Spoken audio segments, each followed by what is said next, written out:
Good morning friends. आज आपण final account of banking company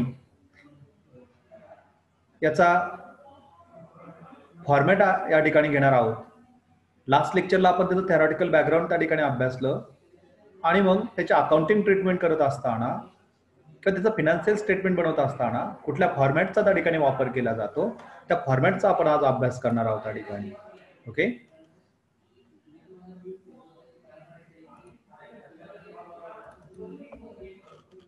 ठीक आहे.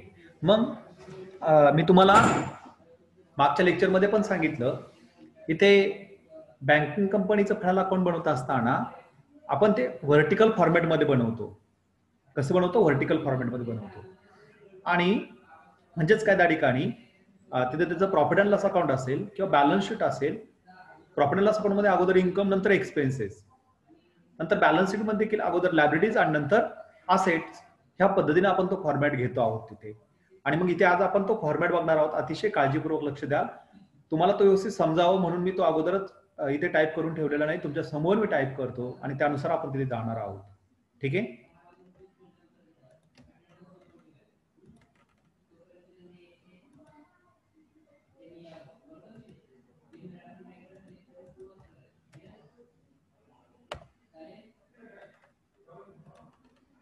ओके, मग आता इथे दोन स्टेटमेंट आपल्याला तयार करायचे. एक स्टेटमेंट तयार करायचं फॉर्म ए मध्ये.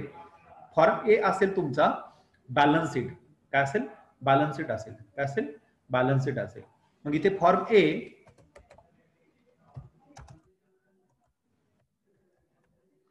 फॉर्म ए तुमचा जो बनवणार आहात तुम्ही बघा.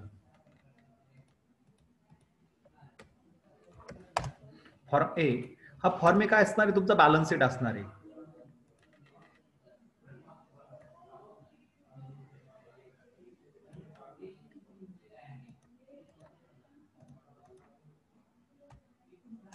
ओके, फॉर्म ए आपलं बॅलन्स शीट असणार आहे.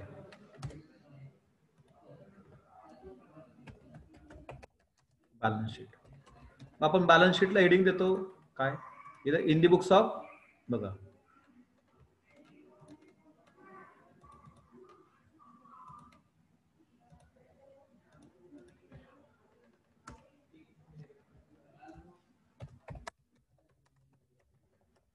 बुक्स ऑफ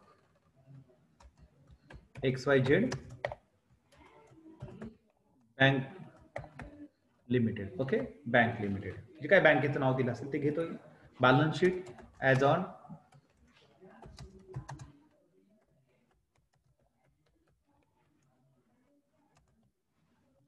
March काय असेल ते.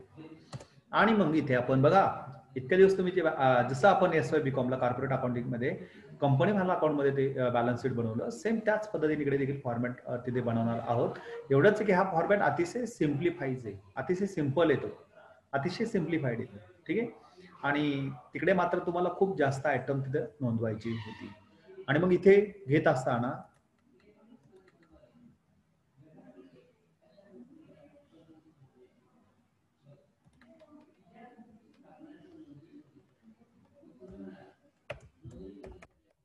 पर्टिक्युलर्स. आता इथे जो काही तुम्ही ऍक्च्युअल बँकेचा फॉर्मॅट बघणार तर बँकेच्या फॉर्मॅटमध्ये दोन कॉलम असणार अमाऊंटचे. एक करंट इयर बॅलन्स आणि एक प्रिव्हियस इयर बॅलन्स. ठीक आहे ना. इथे मात्र आपण त्या ठिकाणी तसं काही प्रिव्हियस बॅलन्स तुम्हाला प्रॉब्लेम सॉल्व्ह करताना बनवण्याची गरज नाही. नाहीतर मग त्या ठिकाणी अगोदरचा बॅलन्स आणि नंतरचा बॅलन्स या पद्धतीने तुम्हाला ते बनवावं लागतं. ओके, जसं तिथे नोट्स नंबर होत्या, इथे काय तुमचं शेड्यूल नंबर. शेड्यूल नंबर काय? Schedule number. शेड्यूल नंबर तुम्ही घेणार आहात आणि अमाऊंटचा कॉलम त्या ठिकाणी तुम्ही घेणार आहात. तर हे तीन कॉलम तिथे असतील.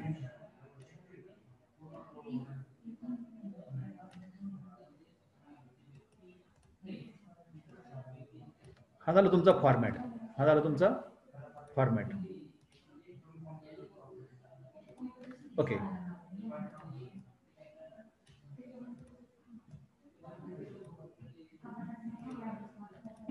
आणि मग ह्या फॉर्मॅट मध्ये घेत असताना पहिला जो पार्ट तुम्ही घेणार आहात, फर्स्ट पार्ट, तो घेणार आहात तुम्ही लायबिलिटीज. काय घेणार आहात? लायबिलिटीज घेणार आहात. फर्स्ट पार्ट मध्ये काय घेणार आहात तुम्ही? लायबिलिटीज घेणार आहात. आणि सेकंड पार्ट मध्ये काय घेणार आहात तुम्ही असेट्स घेणार आहात. काय घेणार आहात असेट्स घेणार आहात. पहिल्या पार्ट मध्ये लायबिलिटीज आणि दुसऱ्या पार्ट मध्ये असेट्स घेणार आहात. मग आता ह्या ज्या काही लायबिलिटीज आहे त्या लायबिलिटीज मध्ये जसं तुमचं कंपनी फायनल अकाउंट मध्ये वेगळे ग्रुपिंग येत होतं त्या पद्धतीने तिकडे देखील काय करताय काय येतं ग्रुपिंग येत असतं. काय येत असतं ग्रुपिंग येत असतं. आणि मग ह्या ग्रुपिंग मध्ये काय काय घेता तुम्ही बघा. फर्स्ट घेता तुम्ही कॅपिटल. काय घेता कॅपिटल म्हणजे शेअर कॅपिटल वगैरे जे दिलं असेल ते इथे घेता तुम्ही कॅपिटल. ओके कॅपिटल नंतर सेकंड पार्ट घेता तुम्ही इथे रिझर्व्ह अँड सरप्लस. काय घेता रिझर्व्ह अँड सरप्लस.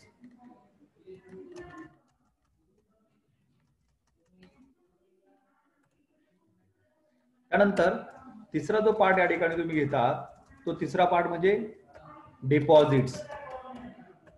डिपॉझिट्स बघा बँकेचं कॅपिटल जे काही शेअर कॅपिटल असेल ते इथे घेणार तुम्ही. रिझर्व्ह अँड सरप्लस जे काही रिझर्व्ह स्टॅटर रिझर्व्ह असेल रिझर्व्ह फंड असेल किंवा काय जेवढे काही रिझर्व्ह असतील आणि प्रॉफिट अँड लॉस अकाउंटचा जो काही बॅलन्स तिथे टॅली होऊन येईल तो तुम्ही रिझर्व्ह अँड सरप्लस मध्ये तुम्ही घेणार आहात. शेअर प्रीमियम वगैरे जे असेल ते. डिपॉझिट्स मध्ये बँकांचं मुळात फंक्शनच ते काय करतात कलेक्ट द डिपॉझिट्स. ते वेगवेगळ्या प्रकारचे डिपॉझिट असतील ते सर्व डिपॉझिट मध्ये टाकणार आहात तुम्ही. सेव्हिंग अकाउंटचं डिपॉझिट असेल करंट अकाउंटचं डिपॉझिट असेल फिक्स डिपॉझिट असेल रिकरिंग डिपॉझिट असेल. There are number of deposits account run by the bank. मग बँकेकडनं जे काही रन केले जातात जेवढे काही डिपॉझिट असेल त्याच्यामध्ये जेवढ्या काही डिपॉझिट्स असतील ते डिपॉझिट लोकांनी पब्लिकचे ते पैसे म्हणून ती लायबिलिटीज त्या ठिकाणी.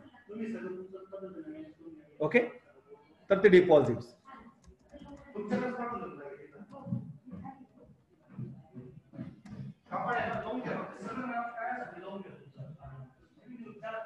नंबर 4 बॉरोविंग्स. काय बॉरोविंग्स. बॉरोविंग्स म्हणजे काय त्या बँकेने दुसऱ्या बँकेकडनं किंवा दुसऱ्या संस्थेकडनं कर्ज घेतले असतील तर त्याला आपण बॉरोविंग्स म्हणतो. मग ते आरबीआय कडनं घेतात किंवा इतर फिनान्शियल इन्स्टिट्यूशन कडनं घेतात त्याच्या हेड ऑफिस कडनं घेतात दुसऱ्या बँकेकडनं घेतात त्याला आपण बॉरोविंग्स असं म्हणतो. काय म्हणतो बॉरोविंग्स असं म्हणतो. आणि नंतर नंबर 5 मध्ये ज्या काही करंट लायबिलिटीज असतील किंवा प्रोव्हिजन्स असतील तर ते त्या ठिकाणी घेतो. म्हणजे ज्या इतर लायबिलिटीज आहे other liabilities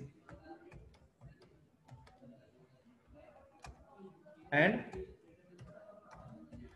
provisions. Okay other liabilities and provisions हे त्या ठिकाणी पुढच्या टप्प्यामध्ये आपण घेत असतो. ते अदर लायबिलिटीज अँड प्रोव्हिजन्स घेत असतो. हे 5 शेड्यूल कसले तुमचे हे तुमचे लायबिलिटीजचे शेड्यूल आहेत. हे कसले शेड्यूल आहेत लायबिलिटीजचे शेड्यूल आहेत.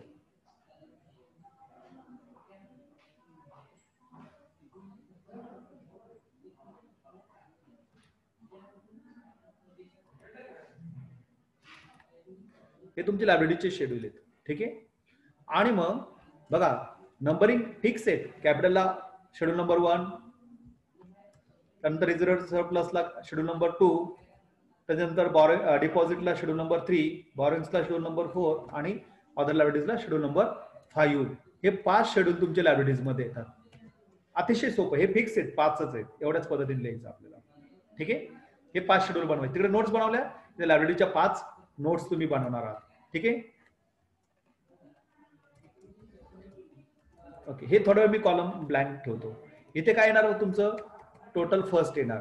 टोटल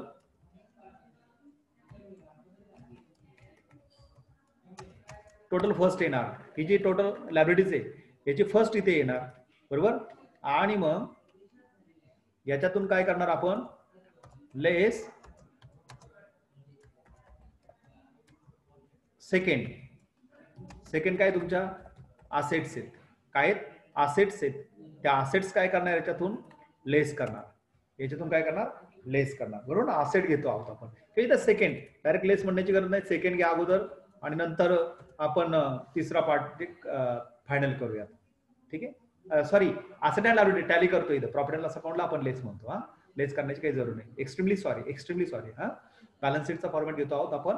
ते टॅली होणार आहे. जेवढे लायबिलिटीज असतील तेवढे असेट असतील. Extremely sorry. Profit and loss account मध्ये आपण ए मधून सेकंड काय करतो इन्कम मधून एक्सपेन्सेस लेस करत असतो.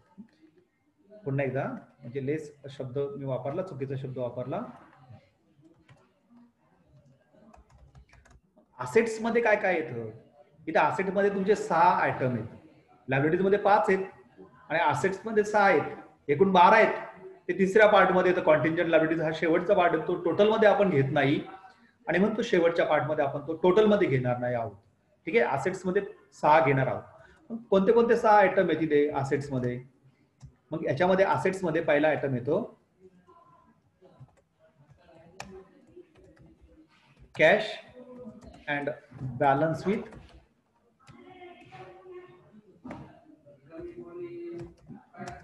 With RBI. कॅश कॅश याचा अर्थ कॅश इन हँड. कॅश याचा अर्थ काय? कॅश इन हँड आणि बॅलन्स विथ आरबीआय म्हणजे त्यांच्या स्वतःकडे कॅश, म्हणजे हे सर्व कुठे दिलेलं असणार आहे तुमच्या ट्रायल बॅलन्स मध्ये, कॅश इन हँड आणि बॅलन्स विथ आरबीआय. हे दोनच आयटम त्या ठिकाणी ह्या हेडिंगच्या अंडर येतात तुमचे. कॅश तुम्हाला दिलेले असते ट्रायल बॅलन्सच्या डेबिटला आणि बॅलन्स विथ आरबीआय पण दिलेला असतो. त्या दोघांची बेरीज करायची, हे शेड्यूल तयार होऊन जातं 6 नंबरचं, म्हणजे ते सिरियली 6 नंबर आहे असेट मध्ये पहिलं. Number 2,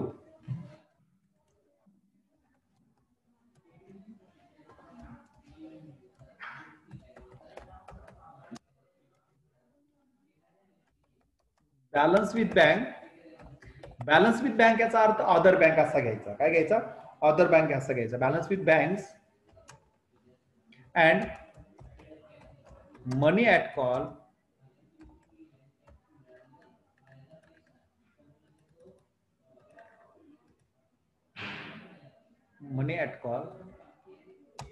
and short notice. हे तुमचं याच्यातलं सेकंड हेडिंग येतं. हे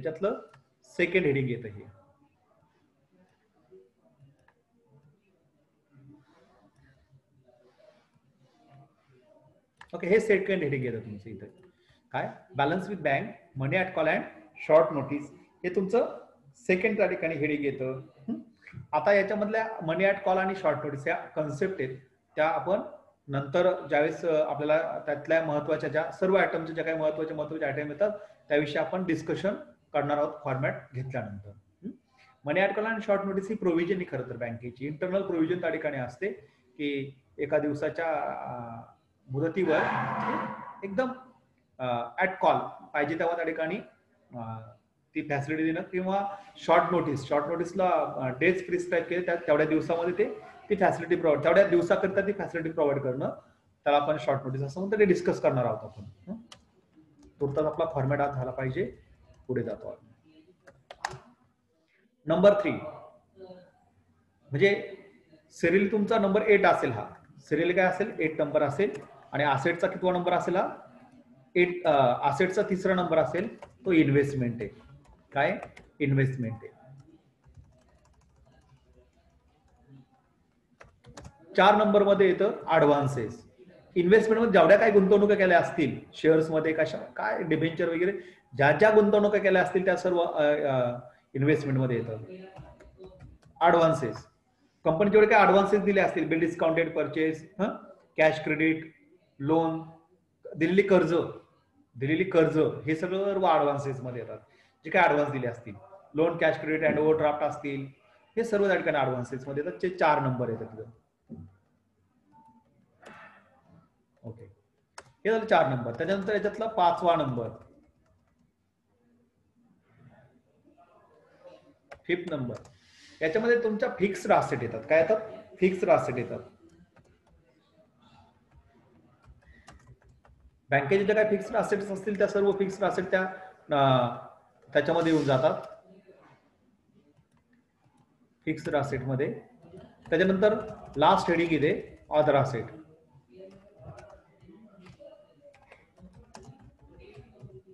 अदर असेट्स त्या 6 नंबर मध्ये येतात. मग बघा याचे नंबर काय असेल? सॉरी, याचा नंबर 6, याचा 7, याचा 8, याचा 9, याचा 10, याचा 11. हे 11 नंबर त्या ठिकाणी झाले. आणि मग ही टोटल इथे होणार,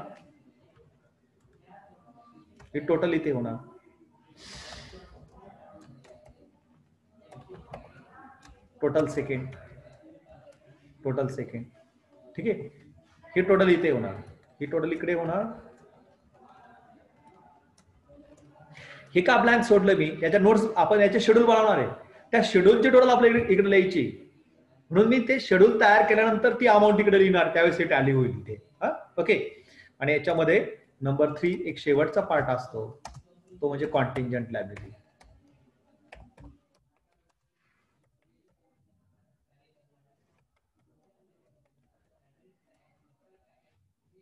कॉन्टिंजंट लायबिलिटीज. ओके. त्याचा शेड्यूल नंबर असतो 12, पण ते बेरजेत घेत नाही, ते बेरजेत घेत नाही. टोटल फर्स्ट आणि टोटल सेकंड या ठिकाणी टॅली केली जाते. कॉन्टिंजंट लायबिलिटीज म्हणजे जी लायबिलिटीज भविष्यामध्ये तयार होऊ शकते किंवा होणार पण नाही, म्हणजे ती कंडिशनवर अवलंबून असते. त्या ठिकाणी अँटिसिपेट केलेली असते, होऊ शकते किंवा नाही होऊ शकत, दोन्हीपैकी एक होऊ शकतं, ते बेरजेत घेत नाही, आपण त्याला कॉन्टिंजंट लायबिलिटीज असं म्हणतो. हा फॉर्मॅट झाला आपला बॅलन्स शीट. ते इतका सोपा फॉर्मॅट आहे, इतका सोपा फॉर्मॅट आहे. आणि ह्याच पद्धतीने मग आपल्याला काय करायचा, फॉर्म बी घ्यायचा. फॉर्म बी घ्यायचा. फॉर्म बी कसला असेल आपला,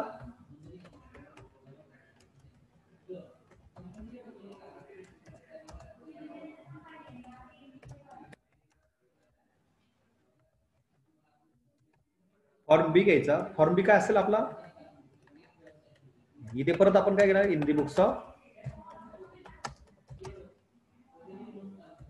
XYZ bank limited, bank limited.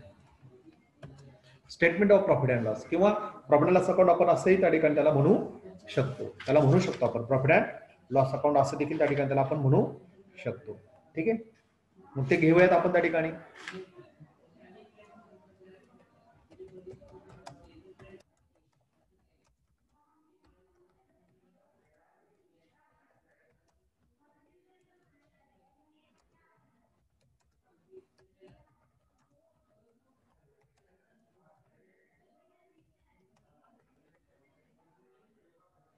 First March. Okay.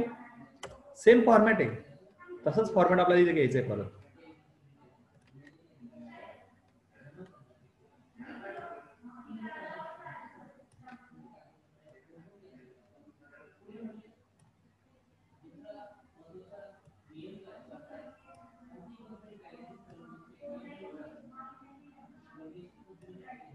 Okay.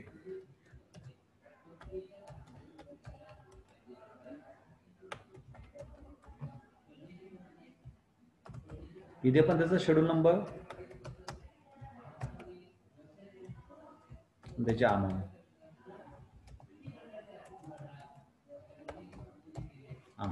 Okay, ते आपण तिथे घेणार आहोत.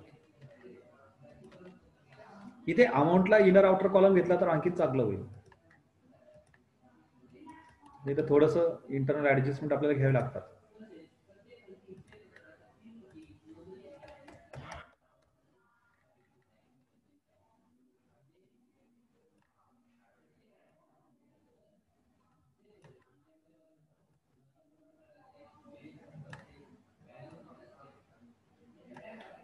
ओके. मग याच्यामध्ये बघा, हे 4 भागात विभागतो. फर्स्ट पार्ट येतो इन्कम.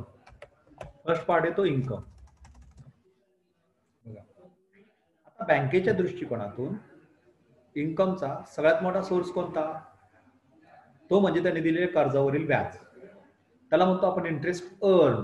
काय म्हणतो, interest earn.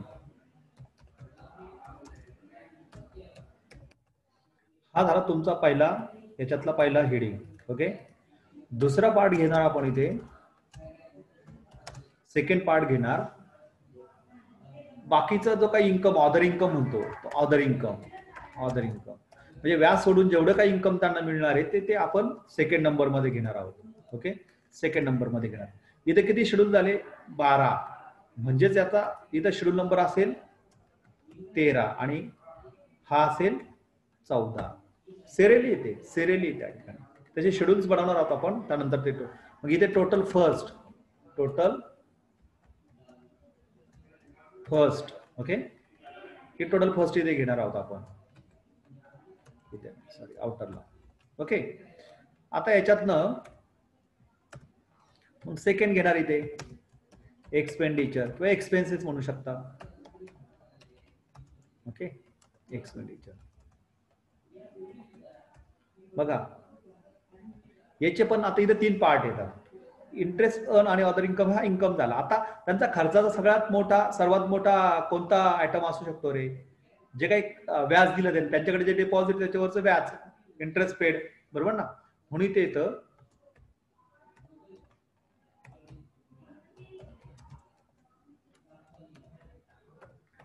Expanded. Okay, interest expanded. जो काही इंटरेस्ट पेड केला त्याला इंटरेस्ट एक्सपेंडेड असं म्हणतो आपण. काय म्हणतो? इंटरेस्ट एक्सपेंडेड असं म्हणतो. तो त्याचा 15 नंबर शेड्यूल असेल. आणि नंबर 2 ऑपरेटिंग एक्सपेंडिचर, बाकी सॅलरी वगैरे जेवढ्या काही खर्च पेड होतील त्याला आपण ऑपरेटिंग एक्सपेंडिचर म्हणतो. ऑपरेटिंग एक्सपेन्सेस म्हटलं तरी चालतं. हे 2 शेड्यूल या ठिकाणी तयार होणार त्याचे.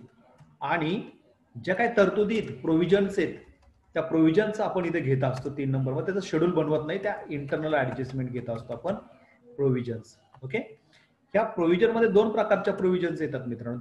त्यामुळे आपण हा इंटरनल कॉलम इथे घेतला त्याची टोटल करण्यासाठी. ह्या प्रोव्हिजन मध्ये दोन प्रोव्हिजन्स येतात. त्यामध्ये पहिली प्रोव्हिजन येते फॉर टॅक्सेशन. टॅक्सेशन साठीची प्रोव्हिजन, प्रोव्हिजन फॉर टॅक्सेशन असतं ना, ती प्रोव्हिजन इथे घ्यायची. आणि दुसरी बघा,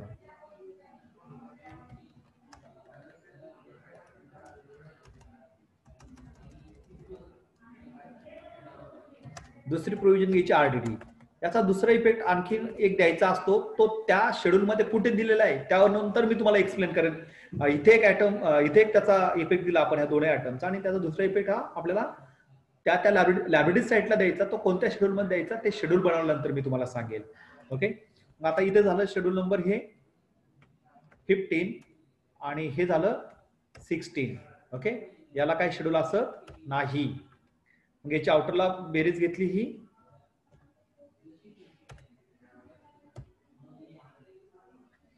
इथे आपण लेस म्हणू शकतो बरं का, सेकंड लेस, कारण हे लेस करायचंय आपल्याला.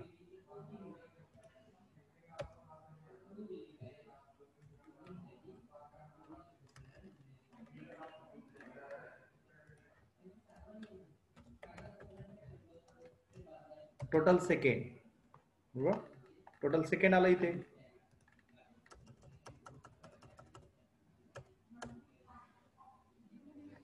टोटल सेकंड आलं. टोटल सेकंडची इथे बेरीज घेणार आहोत आपण. ओके, आणि मग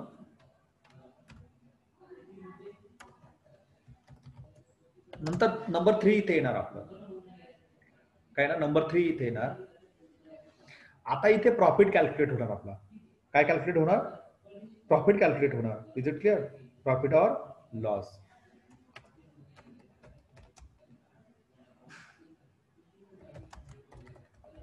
प्रॉफिट किंवा लॉस कॅल्क्युलेट होणार. आणि तो प्रॉफिट और लॉस कसा कॅल्क्युलेट होणार? तर total first minus total second तिथे आपण घेणार आहोत. काय घेणार आहोत? टोटल फर्स्ट, आणि त्यामध्ये total first minus total second.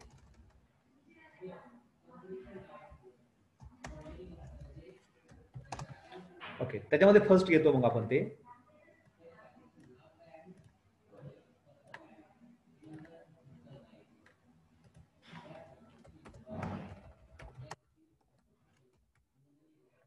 Current year profit. Loss आला तर लॉस. हे कसं घेणार आपण? First minus second, first minus second, first minus second, हे इथे येणार.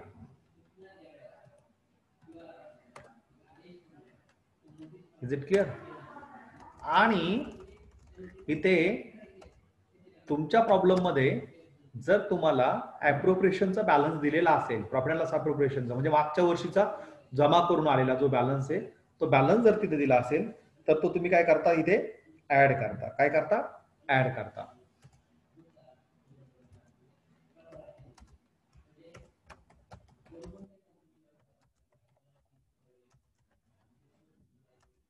ओपनिंग बॅलन्स म्हणा, ओपनिंग बॅलन्स म्हणा. Okay, opening balance. Opening balance तुम्ही तिथे लिहिता.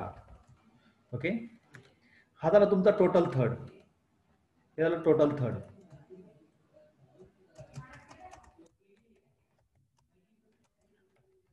टोटल थर्ड झालंय इथे.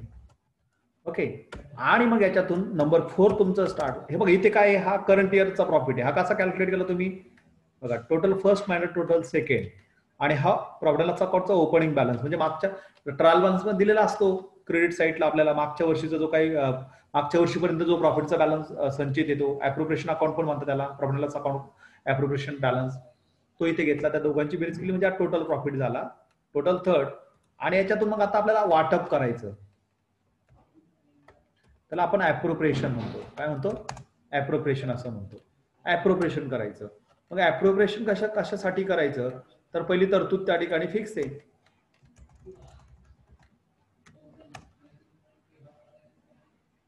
बघा स्टॅट्युटरी रिझर्व्ह त्या प्रत्येक बँकेला कंपल्सरी की प्रत्येक वर्षी काय करायचं, स्टॅट्युटरी रिझर्व्हला विशिष्ट बॅलन्स ट्रान्सफर करायचा.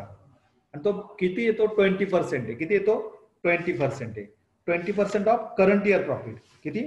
20% ऑफ करंट इयर प्रॉफिट तुम्हाला त्या ठिकाणी ट्रान्सफर करायचा आहे. Is it clear? आणि मग त्या ठिकाणी पहिला रिझर्व्ह येतो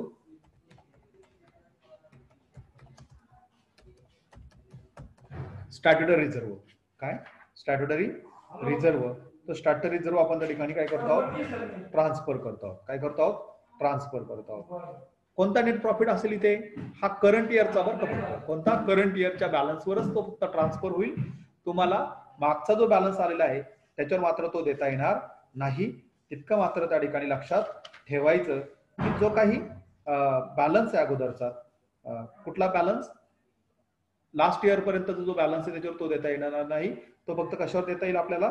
जो काही करंट इयरचा प्रॉफिट आहे त्या करंट इयरच्या प्रॉफिटवरच आपल्याला तो 25% ट्रान्सफर करता येईल. इतका मात्र या ठिकाणी लक्षात घ्यावयाचं आहे. ठीक आहे. त्यानंतर हा झाला पहिला. त्यानंतर नंबर 2, आणखीन काही रिझर्व्ह फंड ट्रान्सफर केले असतील तर अदर रिझर्व्ह.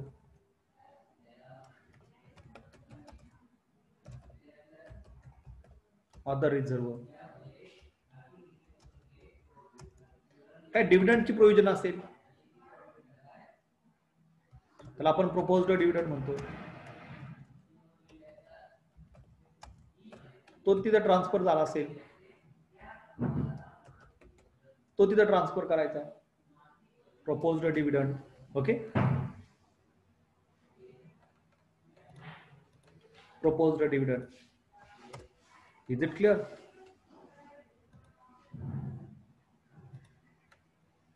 आणि मग हे जे काही बॅलन्सेस या टोटल थर्ड मधून आपण ट्रान्सफर केले, पण प्रोव्हिजन फॉर